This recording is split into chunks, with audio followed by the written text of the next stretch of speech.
President Ibrahim Traore of Burkina Faso is rapidly establishing himself as a unique and visionary leader in Africa, implementing reforms that break from conventional leadership on the continent. In an age where many African heads of state choose to present themselves internationally in Western-style custom-made suits, often appearing more aligned with foreign standards than with their native traditions, Traore has committed himself to symbolizing Burkina Faso's cultural pride. This dedication is not superficial. It manifests in his attire, policies, and approach to governance, setting him apart in profound ways. At the recent Russia-Africa summit, for example, Traore stood as a stark contrast to his peers by choosing to wear his military combat uniform, while most other African leaders opted for expensive tailored suits. This choice was a powerful symbol, emphasizing his alignment with his people's struggles and his determination to prioritize national pride over appearances. President Traore's vision for Burkina Faso includes not only strengthening its economy and infrastructure, but also ensuring that the country's cultural heritage is reflected in everyday life. Recently, he implemented a policy requiring that all magistrates and clerks wear Faso Danfani, a traditional woven fabric created from local cotton, during official court hearings. This requirement is more than a uniform mandate. It is part of a broader initiative to embrace and promote Burkinabe craftsmanship and identity. Faso Danfani is a vibrant fabric steeped in Burkina Faso's history and craftsmanship, woven by local artisans with patterns that reflect the cultural motifs of the nation. By mandating its use, Traore is creating a national identity that is visibly represented in public institutions. Furthermore, this measure provides economic benefits by reducing the government's dependency on costly imported attire for officials. Faso Danfani is approximately 5 times cheaper than typical formal uniforms, making it an economically sound decision as well as a cultural one. This mandate supports local artisans who create the fabric, stimulating the domestic textile industry and retaining wealth within the national economy. This policy aligns with Traore's broader goal of reducing reliance on foreign imports and building an economy that is both resilient and self-sufficient. Traore's promotion of Faso Danfani extends beyond the judiciary. Last year, he introduced a reform that mandated Faso Danfani as the fabric for school uniforms, with a phased implementation over 4 years. This reform aims to create a sense of cultural pride among students, fostering national identity from an early age while supporting the local textile industry. The reform represents a significant investment in the nation's youth, embedding cultural heritage within the educational system and encouraging students to value their own traditions. The shift to locally produced fabrics for uniforms also carries financial implications. With Faso Danfani being domestically produced, the cost savings are substantial, and the revenue generated from production circulates within the local economy, benefiting Burkinabe families and businesses. In a bold extension of this policy, Traore announced that Burkina Faso would no longer import uniforms for police and military personnel. This directive prompted the establishment of a new factory in Ouagadougou, dedicated to producing uniforms for students, police officers, and military personnel.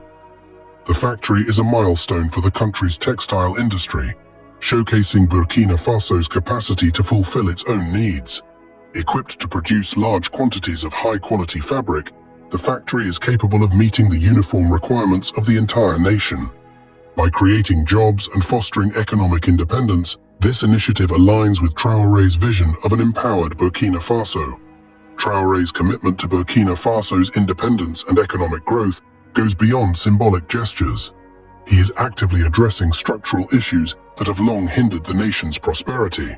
Despite Burkina Faso being one of the world's largest gold producers, the country previously lacked its own gold refinery. This absence meant that raw gold ore had to be exported to Europe for processing, causing Burkina Faso to miss out on significant value-added benefits and job creation. Recognizing this as a critical economic gap, Traore commissioned the construction of Burkina Faso's first gold refinery. By refining its gold domestically, Burkina Faso can retain a larger portion of the profits, create jobs, and exert greater control over its valuable resources. This initiative demonstrates Traure's determination to keep Burkina Faso's wealth within its borders and to reduce dependency on foreign powers for resource processing. Traure's approach to resource management also includes Burkina Faso's agricultural sector, which has long suffered from inefficiencies despite the nation's vast potential. One notable example is the country's tomato production. Burkina Faso exports a significant amount of tomatoes, yet it imports processed tomato paste, a practice that results in economic leakage and limits job opportunities within the country. Traure saw this as an unacceptable discrepancy, and in response, he initiated the creation of a local tomato processing plant. This plant will process raw tomatoes into paste and other food products, creating jobs, increasing food security, and keeping more of the agricultural value chain within Burkina Faso. The plant also reduces the need for imports, furthering Traure's goal of economic self-reliance. In the realm of healthcare, Traure has committed to improving access and quality by overseeing the construction of an $80 million world-class health facility. The facility, built with private sector partnerships, reflects his approach of balancing state and private resources to maximize efficiency and maintain high standards of service. This project underscores Traure's recognition of healthcare as essential to national stability and well-being. By investing in a modern health facility, he is not only providing necessary care for the Burkinabe people, but also reducing the dependency on foreign medical services, thereby fostering greater self-sufficiency.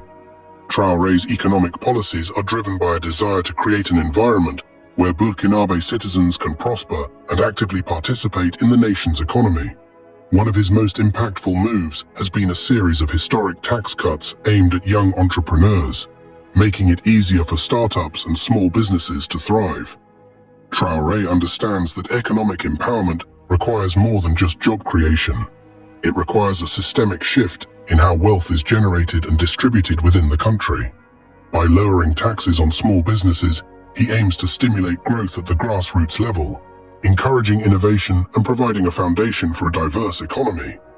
In addition to tax cuts, Traure has partnered with private sector stakeholders to increase access to capital for young entrepreneurs.